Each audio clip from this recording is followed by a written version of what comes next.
Julianna Pena is convinced that reclaiming the women's bantamweight title at UFC 307 will force Amanda Nunes out of retirement. The Venezuelan Vixen, who hasn't fought since losing the belt to the Brazilian in 2022, believes a win will set up their trilogy bout and ultimately create the biggest women's fight in the promotion's history.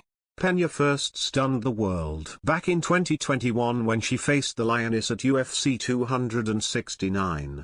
What was expected to be a routine title defense for Nunes proved anything but, as Pena pulled off one of the biggest upsets to capture the bantamweight belt.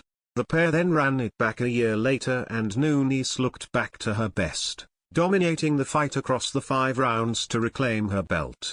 They were then expected to face off in a trilogy clash last year. However, Julianna Pena was forced out of the fight through injury.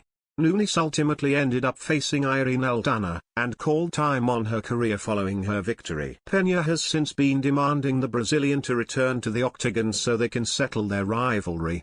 While her calls have fallen on deaf ears over recent months, the 35-year-old remains convinced that a victory over Raquel Pennington for the title next month will all but assure Nunes' return. Speaking to Mike Bonn of MMA Junkie, Pena said, "Check out Julianna Pena's comments here." 9,45 Julianna Pena recently announced she has teamed up with WWE legend Hulk Hogan and his beer company, Real American Beer. Pena took to Instagram to confirm the news, where she penned an emotional message to the Hulkster, explaining how much working with him means to her. According to the UFC star, the 71-year-old is a hero to her. She wrote, "Check out the post here,